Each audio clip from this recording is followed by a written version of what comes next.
ሰላም እስኪ ልጠየቅ፣ ሁላችንም አይደል ትምህርት ቤት የገባ ነው? ግን እስኪ በቅንነት እናስበው። ትምህርትን በእውነት ውጤታማ የሚያደርገው ምንድን ነው? በቃ ዛሬ የምናየው ይሄንን ነው። በሊሮይ ፎርድ ሐሳቦች ላይ ተመርኩዘን ውጤትን ማዕከል ያደረገ የትምህርት ስርዓት እንዴት መገንባት ይቻላል የሚለውን እንፈትሻለን። እመኑኝ፣ ይሄ ለትምህርት ያለንን እይታ ሙሉ ለሙሉ ሊቀየር የሚችል ትንታኔ ነው። እስኪ አንድ ነገር እናስታውስ። አንድን ኮርስ ወይም ስልጠና ወስደን ከጨረስን በኋላ እሺ የዚህ ሁሉ ነገር ፋይዳው ምንድን ነበር ብለን ራሳችንን የጠየቅንበት ጊዜ የለም? ያው የተማርነው ነገር ከእውነተኛው ሕይወታችን ጋር ምንም ግንኙነት የሌለው ሲመስል የሚሰማን የአይነት የብስጭት ስሜት። በቃ የዛሬው ትንታኔያችን የሚጀምረው ከዚህ ነው። እሺ ታዲያ የዚህ ችግር ስሩ የት ነው ብለን ስንጠይቅ መልሱ ብዙውን ጊዜ የሚገኘው ትምህርቶች ከመጀመሪያው በሚቀረጹበት መንገድ ላይ ነው። አዎ ችግሩ ያለው በባህላዊው የስርዓተ ትምህርት ዝግጅት ውስጥ ነው። ያው ብዙ የትምህርት ፕሮግራሞች የተገነቡት ግልጽ ባልሆኑ ወይም በቃ ደብዛዛ ዓላማዎች ላይ ነው። እስኪ አስቡት፣ መድረሻውን ሳያውቁ ጉዞ እንደመጀመር ማለት ነው። መንገድ ላይ ብዙ ነገር ሊታይ ይችላል፣ ግን ወዴት ሄድን እንደሆነ ካላወቀን ጉዞ በራሱ ትርጉም አልባ እና በጣም አድካሚ ይሆናል። የትምህርት ዓላማ ሲደበዝዝ የሚፈጠረውም ልክ ይኸው ነው። ይህንን የሊሮይ ፎርድን አባባል ስሙት እስኪ። አንድ ተቋም በዓላማ ላይ የተመሰረተ ስርዓተ ትምህርት ነድፎ ሲተገበረው የቆዩ ስርዓቶች ሊፈርሱ ይችላሉ ይላል። ዋው! ይህ በጣም ኃይለኛ አባባል ነው አይደል? የሚለው ነገር ትምህርትን በእውነተኛ ዓላማ ላይ ተመስረተን ስንቀርጸው ለዓመታት የቆዩና ማንም ያልጠየቃቸውን አሰራሮችን እንገፋፈታቸዋለን ማለት ነው። ግዛቶች ሊፈርሱ ይቻላሉ ማለቱ እኮ ለውጡ ነባር ስርዓቶችን እስከ መሰረታቸው ድረስ የመናድ አቅም ያለው ስር ነቀል ኃይል እንደሆነ ነው የሚያሳየው። እንግዲያው ችግሩ ግልጽ ያልሆኑ ግቦች ከሆኑ መፍትሄው ምንድን ነው? ቀላል ነው። መፍትሄው ትኩረታችንን ሙሉ በሙሉ መቀየር ነው። አዎ፣ ከችግሩ ወደ መፍትሄው እንምጣ። የዚህ ትንታኔ ማዕከላዊ ጽንሰ ሐሳብ ላይ እናተኮር። ይኸውም በመማር ውጤቶች ላይ ማተኮር ማለት ነው። እዚህ ጋር ያለው የአመለካከት ለውጥ በጣም ወሳኝ ነው። ይሄ ነው ዋናው ቁም ነገር። ትኩረታችንን በቃ ምን እናስተምራለን ከሚለው አሮጌ ጥያቄ ላይ አንስተን ተማሪው ትምህርቱን ሲጨርስ ምን ማድረግ ይችላል ወደሚለው አዲስ ጥያቄ እናዞራለን። በሌላ አነጋገር ጥያቄው ምን ተማርክ መሆኑ ቀርቶ አሁን በተማርከው ነገር ምን ማድረግ ትችላለህ ወደሚለው ይቀየራል ማለት ነው። ትልቅ ለውጥ ነው። እስኪ ይህንን የመማር ውጤት የሚለውን ቃል በደንብ እንየው። ምን ማለት ነው?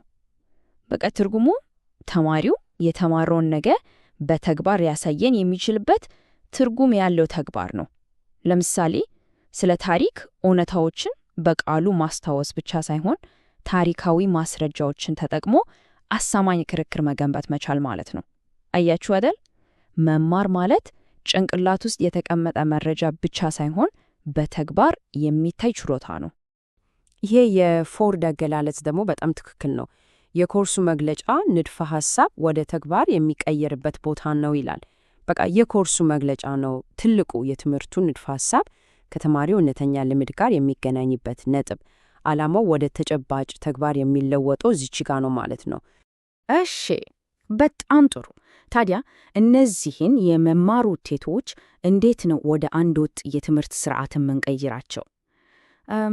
ይህንን ነገር ልክ እንደ አንድ ትልቅ የግንባታ ንድፍ ወይም ብሉፕሪንት ማሰብ እንችላለን። እስኪ አሁን ይህ ንድፍ እንዴት እንደሚሰራ በዝርዝር እንመልከት። እንግዲህ የንድፍ ሂደቱ የሚጀምረው ከላይ ከትልቁ ምስል ነው። በመጀመሪያው የተቋሙ አጠቃላይ ዓላማ ይወሰናል። ከዛ ያ ትልቅ ዓላማ ወደ ትምህርት ግቦች ይተረጎማል። ቀጥሎ ደግሞ ወደ የዲፓርትመንት ግቦች እና በመጨረሻም ለእያንዳንዱ ኮርስ ወደ ተለዩ እና ተጨባጭ ዓላማዎች ይከፋፈላል። አያችሁ፣ ሁሉም ነገር ከላይ እስከ ታች ድረስ የተሳሰረ ነው። አንድም የጎደለ ቀለበት የለውም። ያው እያንዳንዱ ትልቅ ግብ በቀላሉ ሊተገበር በሚችል ወይም ሊታኘክ በሚችል ቁራጭ ይከፋፈላል። ይህ ዘይቤ በጣም አሪፍ ነው። አንድን ግዙፍ ተቋማዊ ግብ በአንድ ጊዜ መወጥ አይቻልም አይደል? ይልቁንስ ወደ ትንንሽ በቀላሉ ሊፈጁ ወደሚችሉ እና ለእያንዳንዱ ኮርስ ሊተገበሩ ወደሚችሉ ዓላማዎች ይሰባበራል።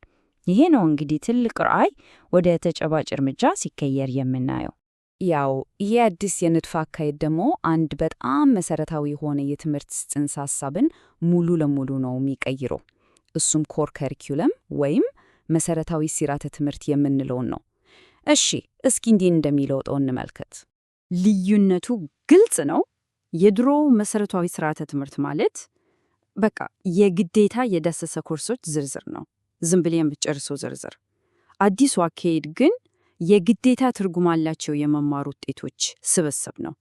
ልዩነቱ ዝም ብሎ የኮርሶች ዝርዝር መጨረስና በተጨባጭ ክህሎት መገንባት መካከል ያለው ልዩነት ነው።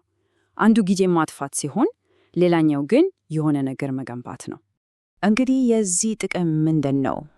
አንደኛ፣ ተማሪዎች ሊቆጣጠሯቸው በሚገቡት እውነተኛ ክህሎቶች ላይ ያተኩራል። ሁለተኛ፣ መሰረታዊ ለሚባለው ነገር ምክንያታዊ መሰረት ይሰጠዋል። ዝም ብሎ የክፍሎች ዝርዝር ከሆነ ያድነዋል። ከሁሉም በላይ ደግሞ ሁሉም ተማሪዎች በጣም አስፈላጊ የሆኑ ክህሎቶችን እንዲያገኙ ያረጋግጣል። ይሄ ማለት አንድ ተማሪ መሰረታዊ ትምህርቶችን ሲጨርስ ምን እንደሚያውቀው ብቻ ሳይሆን ምን እንደሚችልም እርግጠኛ መሆን እንችላለን ማለት ነው። ይሄ ሁሉ ነገር በጣም ጥሩ ይመስላል አይደል? ግን ተግባራዊ ማድረግስ ምን ያህል ቀላል ነው? እሺ፣ በማጠቃለያዩ የዚህን ለውጥ ሁለቱንም ገጽታዎችን እንመልከት። ሳንቲም ሁለት ገጽታ እንዳለ ሁሉ ይሄም ለውጥ የሚያጋጥሙት ፈተናዎች እና በሌላ በኩል ደግሞ ሊያስገኝ የሚችለው ታላቅ ሽልማት አለው። ያው ለውጥ ሁሌም ተቃውሞ አለው። ስጋቶቹን ስንመለከት የቆዩ ስርዓቶችን አደጋ ላይ ይጥላል። የተቋማትን ድክመቶች ያጋልጣል። አንዳንድ ኮርሶች ሊሰረዙ ወይም እንደገና ሊቀረጹ ይችላሉ። ይህ ነው እንግዲህ ግዛቶች ይወድቃሉ ስንነበረው። ነገር ግን ሽልማቱን ተመልከቱ። ዓላማ ያለው ንድፍ ይፈጥራል። የመማር ሂደትን ግምገማ ያሻሽላል። የሀብት አጠቃቀምን ውጤታማ ያደርጋል። ከሁሉም በላይ ደግሞ እውነተኛ ብቃትና ክህሎትን ያሳድጋል። ፈተናው ከባድ ቢሆንም ሽልማቱ እጅግ የላቀ ነው። በቃ የዚህ ሁሉ ፍልስፍና ዋና ማጠቃለያ አንድ ወሳኝ ነጥብ ላይ ነው። እሱም ቅርጽ ዓላማን ይከተላል የሚለው ነው። ቀላል ነው። በመጀመሪያ ምን ማሳካት እንፈልጋለን ብለን እንጠይቃለን። ያንን ዓላማ፣ ያንን ተግባር በደንብ ከለየም በኋላ ነው እሺ ይህንን ዓላማን ለማሳካት ምርጡ መንገድ ወይም ቅርጽ ምንድን ነው ብለን ስርዓቱን የምንቀርጸው። ዓላማው ነው መንገዱን የሚመራው። በመጨረሻም እስኪ በዚያ ሐሳብ በሚጭር ጥያቄ እንለያይ። መማር ማለት መተግበር ወይም ማድረግ ከሆነ የኛ የትምህርት ስርዓቶች ተማሪዎች ምን እንዲያደርጉ እንዲችሉ ተደርገው መንደፍ አለባቸው? ይህንን ጥያቄ በደንብ እናስበት፣ ምክንያቱም መልሱ ለወደፊቱ ትምህርት እጅግ በጣም ወሳኝ ነው።